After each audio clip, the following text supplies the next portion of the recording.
ಇವತ್ತಿನಿಂದ ಹೊಸ ಆರ್ಥಿಕ ವರ್ಷ ಆರಂಭ ಆಗಿದೆ. ಹೊಸ ಆರ್ಥಿಕ ವರ್ಷಕ್ಕೆ ಬೆಲೆ ಏರಿಕೆಯ ಸ್ವಾಗತ ಸಿಗ್ತಾ ಇದೆ.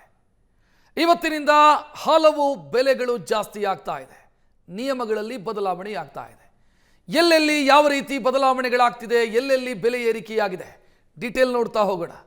ಬೆಲೆ ಏರಿಕೆಯ ಬರೆ ಜನಸಾಮಾನ್ಯರಿಗೆ ತಟ್ಟೋದಕ್ಕಿದೆ. ವಿದ್ಯುತ್ ದರ, ನೀರಿನ ದರ, ಟೋಲ್ ದರ ಇದೆಲ್ಲವೂ ಕೂಡ ಇವತ್ತಿನಿಂದ ಜಾಸ್ತಿ ಆಗ್ತಾ ಇದೆ. ಟೋಲಿನ ಲೆಕ್ಕಾಚಾರ ಹೇಳಬೇಕು ಅಂತ ಅಂದ್ರೆ 2-5% ಜಾಸ್ತಿ ಆಗ್ತಾ ಇದೆ. ಈ ಕ್ಷಣದಿಂದಲೇ ಅನ್ವಯ ಆಗಿದೆ, ಜಾರಿಯಾಗಿದೆ. ವಾರ್ಷಿಕ ಟೋಲ್ ಸುಂಕ ಪಾಸ್ ಏನು ವ್ಯವಸ್ಥೆಯನ್ನು ಜಾರಿ ಮಾಡಿದ್ದಾರೆ. 3,000 ಇತ್ತು, ಇವತ್ತಿನಿಂದ 3,075 ರೂಪಾಯಿ. ಟೋಲು ಕೂಡ 2-5%, ಕೆಲ ಟೋಲ್ಗಳಲ್ಲಿ 2% ಇದ್ರೆ ಇನ್ನು ಕೆಲ ಟೋಲ್ಗಳಲ್ಲಿ 3-5 ಈ ರೀತಿ ಏರಿಕೆಯಾಗಿದೆ. ಬೆಂಗಳೂರಲ್ಲಿ ನೀರಿನ ದರ ಇವತ್ತಿನಿಂದ ಏರಿಕೆಯಾಗ್ತಾ ಇದೆ. ಇನ್ನು ರೈಲ್ವೆ ಇಲಾಖೆಯು ಕೂಡ ತನ್ನ ನಿಯಮದಲ್ಲೂ ಒಂದಿಷ್ಟು ಬದಲಾವಣೆಯನ್ನ ಮಾಡಿಕೊಂಡಿದೆ. ಅದು ಟಿಕೆಟ್ ಕ್ಯಾನ್ಸಲ್ ಮಾಡುವಂತ ವಿಚಾರಕ್ಕೆ ಸಂಬಂಧಿಸಿದಂತೆ, ರೀಫಂಡ್ ಮಾಡುವಂತ ವಿಚಾರಕ್ಕೆ ಸಂಬಂಧಿಸಿದಂತೆ ಮೊದಲು 4 ಗಂಟೆಯವರೆಗೂ ಕೂಡ, ಅಂದ್ರೆ ಟ್ರೈನ್ ಜರ್ನಿ ಶುರುವಾಗೋ 4 ಗಂಟೆಗೂ ಮುಂಚಿತವಾಗಿ ಏನಾದರೂ ನೀವು ನಿಮ್ಮ ಟಿಕೆಟ್ ಅನ್ನು ರದ್ದು ಮಾಡಿದರೆ ನಿಮಗೆ ರೀಫಂಡ್ ಆಗ್ತಾ ಇತ್ತು. ಇನ್ನು ಮುಂದೆ ಆ ರೀತಿ ಆಗಲ್ಲ. 8 ಗಂಟೆ ಅಂತ ರೈಲ್ವೆ ಇಲಾಖೆ ಸ್ಪಷ್ಟಪಡಿಸಿದೆ. 4 ಗಂಟೆ ಅಂತ ಆದ್ರೆ ಝೀರೋ ರೀಫಂಡ್, 1 ರೂಪಾಯಿಯೂ ಕೂಡ ವಾಪಸ್ ಬರಲ್ಲ. 8 ಗಂಟೆ ಅಂತ ಆದ್ರೆ 50%, ಅದಕ್ಕಿಂತ ಮೊದಲು ಅಂತ ಆದ್ರೆ 75%, 72 ಗಂಟೆಗಳಿಗೂ ಮುಂಚಿತವಾಗಿ ಅಂತ ಆದ್ರೆ ಫುಲ್ ರೀಫಂಡ್ ಆಗುತ್ತೆ.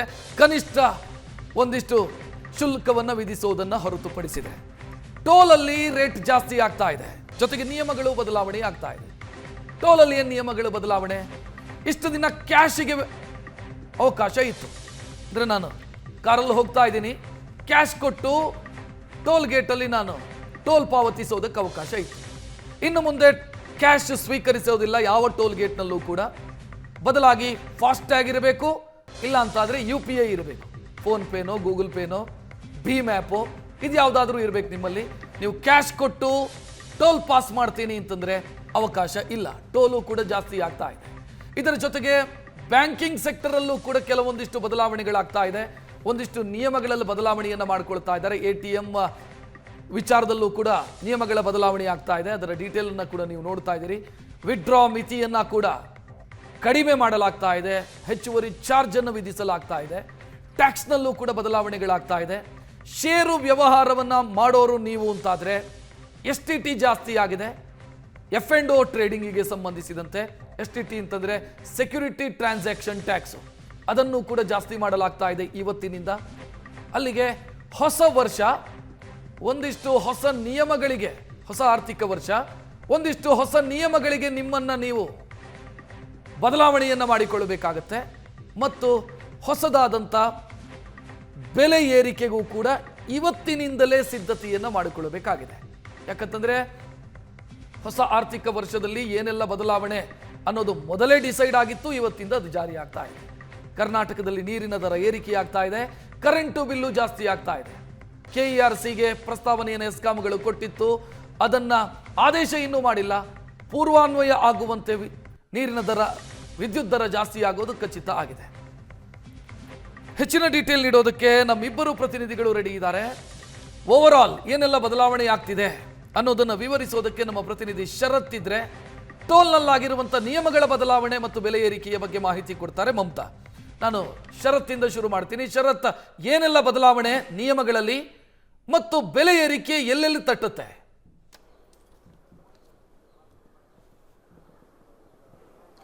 ರಕ್ಷತ್, ಒಂದು ಕಡೆಯಲ್ಲಿ ಮಧ್ಯಪ್ರಾಚ್ಯ ಯುದ್ಧದ ಕಾರಣಕ್ಕಾಗಿ ದೈನಂದಿನ ಜೀವನದಲ್ಲಿ ಗ್ಯಾಸ್ ಹಾಗೆ ಪೆಟ್ರೋಲ್ಗೆ ಸಂಬಂಧಪಟ್ಟ ಹಾಗೆ ಜನ ಸಂಕಟವನ್ನು ಪಡ್ತಾ ಇದ್ರೆ, ಇನ್ನೊಂದು ಕಡೆಯಲ್ಲಿ ಹೊಸ ಹಣಕಾಸು ವರ್ಷ ಆರಂಭವಾಗ್ತಾ ಇದ್ದ ಹಾಗೆ ಎಲ್ಲವೂ ಕೂಡ ದುಬಾರಿ ಆಗ್ತಾ ಇದೆ. ಅದು ನೇರವಾಗಿ ಸಾಮಾನ್ಯ ಜನರ ದೈನಂದಿನ ಜೀವನದ ಮೇಲೆ ಪರಿಣಾಮವನ್ನು ಬೀರುವಂತಹ ಕೆಲಸವನ್ನು ಮಾಡ್ತಾ ಇದೆ. ಒಬ್ಬ ಸಾಮಾನ್ಯ ಮನುಷ್ಯ ಬದುಕಬೇಕು ಅಂತ ಹೇಳಿದ್ರೆ ಮೂಲಭೂತವಾಗಿ ಆತನಿಗೆ ನೀರಾಗಿರ್ಬೋದು, ವಿದ್ಯುತ್ ಆಗಿರ್ಬೋದು, ಎಲ್ಲವೂ ಕೂಡ ಬೇಕಾಗುತ್ತೆ. ಜೊತೆಗೆ ಪ್ರಯಾಣಕ್ಕೆ ಸಂಬಂಧ ಸಂಬಂಧಪಟ್ಟ ಹಾಗೆ ಟೋಲ್ ವ್ಯವಹಾರಗಳನ್ನು ಮಾಡಬೇಕಾಗುತ್ತೆ, ಹಾಗೆ ದಿನನಿತ್ಯ ATM ಹಾಗೆ ಬ್ಯಾಂಕ್ ವ್ಯವಹಾರಗಳನ್ನು ನಡೆಸ್ತಾನೆ. ಇವೆಲ್ಲದರಲ್ಲೂ ಕೂಡ ಕೆಲವೊಂದಿಷ್ಟು ಸುಂಕದ ಜಾಸ್ತಿ ಆಗುವಂತಹ ಕೆಲಸ ಆಗಿದೆ.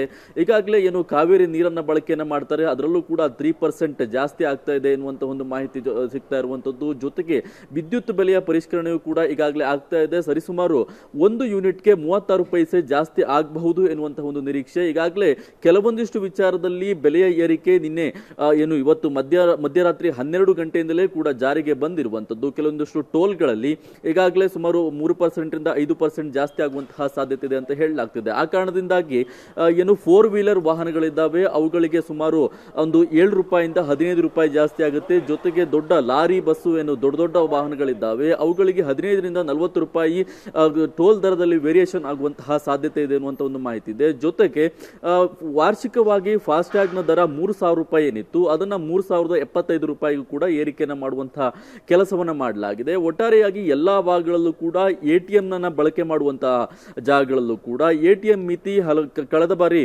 ಕೆಲವೊಂದಿಷ್ಟು ATMಗಳಲ್ಲಿ ಮಿತಿ ಇರಲಿಲ್ಲ, ಜೊತೆಗೆ ಕೆಲವೊಂದಿಷ್ಟು ಭಾಗಗಳಲ್ಲಿ ಹೆಚ್ಚಿನ ಮಿತಿ ಇರ್ತಿತ್ತು. ಆದರೆ ಇದೀಗ 5 ಬಾರಿ ATMಗಳಲ್ಲಿ ಹಣವನ್ನು ಡ್ರಾ ಮಾಡುವಂತಹ ವಿಷಯವಾಗಿ ಕೂಡ ಮಿತಿಯನ್ನ ಇಡುವಂತಹ ಕೆಲಸವನ್ನು ಕೂಡ ಈಗಾಗಲೇ ಮಾಡಲಾಗ್ತಾ ಇರುವಂಥದ್ದು. ಒಟ್ಟಾರೆಯಾಗಿ ಎಲ್ಲಾ ವಿಚಾರದಲ್ಲೂ ಕೂಡ ಆದಾಯ ತೆರಿಗೆ ವಿಚಾರದಲ್ಲಿ ಹೆಚ್ಚಿಗೆಯನ್ನು ಮಾಡಲಾಗಿತ್ತು. ಅದಕ್ಕೆ ಸಂಬಂಧಪಟ್ಟ ಹಾಗೆ ಈಗ ಜನರ ದೈನಂದಿನ ಜೀವನದಲ್ಲಿ ತೆರಿಗೆ ಮೇಲೂ ಕೂಡ ಬರೆಯನ್ನ ಹೊಳೆಯುವಂತಹ ಕೆಲಸವನ್ನ ಸದ್ಯಕ್ಕೆ ಮಾಡಲಾಗ್ತಾ ಇರುವಂಥದ್ದು. ಒಟ್ಟಾರೆಯಾಗಿ ಹೊಸ ಹಣಕಾಸು ವರ್ಷ ಆರಂಭವಾಗ್ತಾ ಇದ್ದಂತೆಯೂ ಕೂಡ ಎಲ್ರಿಗೂ ಕೂಡ ತಮ್ಮ ಜೀವನದಲ್ಲಿ ಬಳಕೆ ಮಾಡುವಂತಹ ವಸ್ತುಗಳಾಗಿರ್ಬೋದು, ಇನ್ನಿತರ ಈಗಾಗಲೇ ಕಾರು, ಬೈಕ್ ಇದಕ್ಕೆ ಸಂಬಂಧಪಟ್ಟಂತೆಯೂ ಕೂಡ ತೆರಿಗೆ ಜಾಸ್ತಿ ಆಗ್ತಿದೆ ಎನ್ನುವಂತಹ ಒಂದು ಮಾಹಿತಿ ಎಲ್ಲವೂ ಕೂಡ ಜಾಸ್ತಿ ಆಗ್ತಿರುವಂತಹ ಕಾರಣದಿಂದಾಗಿ ಒಂದು ಕಡೆಯಲ್ಲಿ ಗ್ಯಾಸ್ ರೇಟ್ ದಿನನಿತ್ಯ ನಾವು ಬಳಕೆಯನ್ನ ಮಾಡ್ತಿರುವಂತಹ ಗ್ಯಾಸ್ ರೇಟ್ ಗಗನಕ್ಕೇರ್ತಾ ಇದೆ. ದಿನವೂ ಕೂಡ ಎಲ್ಲೂ ಕೂಡ ಸಿಗ್ತಾ ಇಲ್ಲ.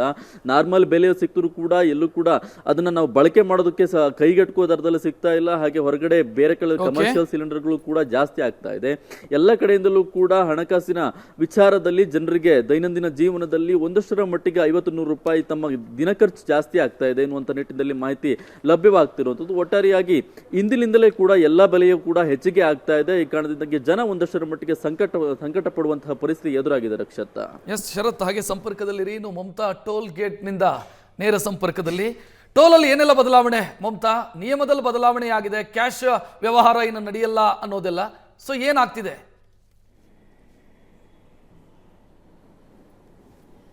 ರಕ್ಷತ್, ಆರ್ಥಿಕ ವರ್ಷದ ಅಂದ್ರೆ ಇವತ್ತಿನಿಂದ ಒಂದಷ್ಟು ಬದಲಾವಣೆಗಳು, ಅದರಲ್ಲೂ ಕೂಡ ಟೋಲ್ನಲ್ಲಿ ಒಂದಷ್ಟು ಬದಲಾವಣೆ ಆಗುತ್ತೆ ಅನ್ನುವಂಥದ್ದು. ಆದರೆ ಸದ್ಯಕ್ಕೆ ಇವತ್ತಿನಿಂದ ದರ ಜಾಸ್ತಿ ಆಗಿದೆ. 3% ರಿಂದ 5% ಏನು ದರವನ್ನು ಜಾಸ್ತಿ ಮಾಡಿರುವಂಥದ್ದು. ರಾಷ್ಟ್ರೀಯ ಹೆದ್ದಾರಿ ಪ್ರಾಧಿಕಾರ ಪ್ರತಿ ವರ್ಷವೂ ಕೂಡ 3% ರಿಂದ 5% ಜಾಸ್ತಿ ಮಾಡುವಂತಹ ಅಧಿಕಾರ ಇರುತ್ತೆ. ಹಾಗಾಗಿ ಈ ವರ್ಷವೂ ಕೂಡ ಈಗ 3% ಜಾಸ್ತಿ ಮಾಡಿರುವಂಥದ್ದು. ನಿನ್ನೆ ಮಧ್ಯರಾತ್ರಿಯಿಂದ ಈ ಒಂದು ಹೊಸ ದರ ಕೂಡ ಅನ್ವಯ ಆಗಿರುವಂಥದ್ದು. ಕೆಲವೊಂದು ಟೋಲ್ಗಳಲ್ಲಿ ಏನು ಮುಂಚಿತವಾಗಿಯೇ ದರವನ್ನು ಕೂಡ ಜಾಸ್ತಿ ಮಾಡಿಕೊಳ್ಳಲಾಗಿದೆ. ಆದರೆ ಇದು ಯಾರಿಗೂ ಕೂಡ ಗೊತ್ತಾಗ್ತಾ ಇಲ್ಲ. ಯಾಕಂತಂದರೆ ಓಡಾಡುವಂತಹ ವಾಹನ ಸವಾರರಿಗೂ ಕೂಡ ಗೊತ್ತಾಗದೆ ಇರೋ ರೀತಿಯಲ್ಲೇ ಇದು ಜಾಸ್ತಿ ಆಗಿರುವಂಥದ್ದು. ಇನ್ನು ಕೆಲವು ಏನು ಟೋಲ್ಗಳಲ್ಲಿ ಇವತ್ತಿನಿಂದ ಜಾಸ್ತಿ ಆಗಿದೆ. ಸದ್ಯಕ್ಕೆ ನಾವಿರುವಂಥದ್ದು ನೆಲಮಂಗಲ ಬಳಿ ಇರುವಂತಹ ಟೋಲ್ನಲ್ಲಿದ್ದೀವಿ. ಇಲ್ಲಿ ಕಳೆದ 1 ತಿಂಗಳಿಂದಲೂ ಕೂಡ ಟೋಲ್ ದರ ಜಾಸ್ತಿ ಆಗಿರುವಂಥದ್ದು. 30 ರೂಪಾಯಿ ಇದ್ದಂತಹ ಏನು ಕಾರ್ಗಳ ಟೋಲ್ ದರ 5 ರೂಪಾಯಿ ಜಾಸ್ತಿ ಆಗಿದೆ. 1 ತಿಂಗಳಿಂದಲೂ ಕೂಡ ಇದು ಜಾಸ್ತಿ ಆಗಿರುವಂಥದ್ದು. ಆದರೆ ಇವತ್ತಿನಿಂದ ಬೇರೆ ಉಳಿದಂತಹ ಕೆಲವು ಟೋಲ್ಗಳಲ್ಲಿ 3% ರಿಂದ 5% ಜಾಸ್ತಿ ಆಗ್ತಾ ಇದೆ. ಫಾಸ್ಟ್ಯಾಗ್ಗಳಲ್ಲಿ 5,000 ರೀಚಾರ್ಜ್ ಏನು ಮಾಡಿಕೊಳ್ಳುವಂಥದ್ದು, ಅದರಲ್ಲಿ 150 ರೂಪಾಯಿ ಎಕ್ಸ್ಟ್ರಾ ಆಗುತ್ತೆ ಚಾರ್ಜ್ ಆಗುತ್ತೆ.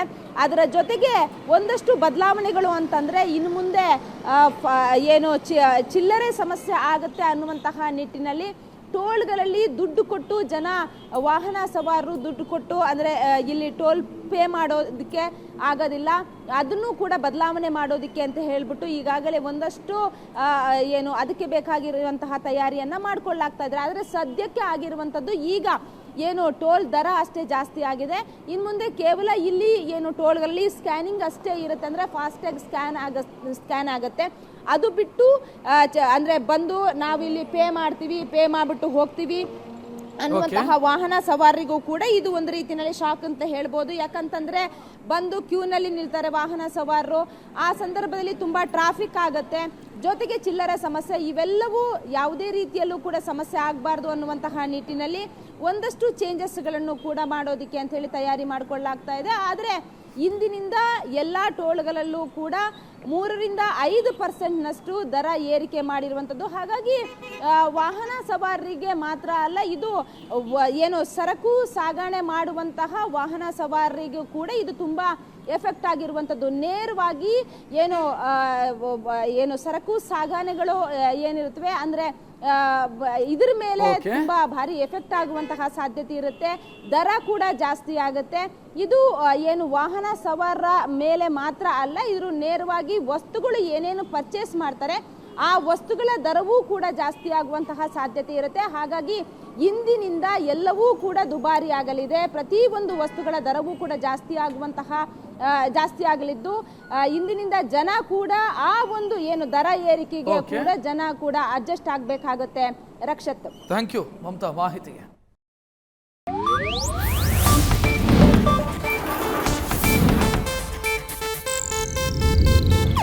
ಇದು ಏಷ್ಯಾನೆಟ್ ನ್ಯೂಸ್ ನೆಟ್ವರ್ಕ್ ಪ್ರಸ್ತುತಿ.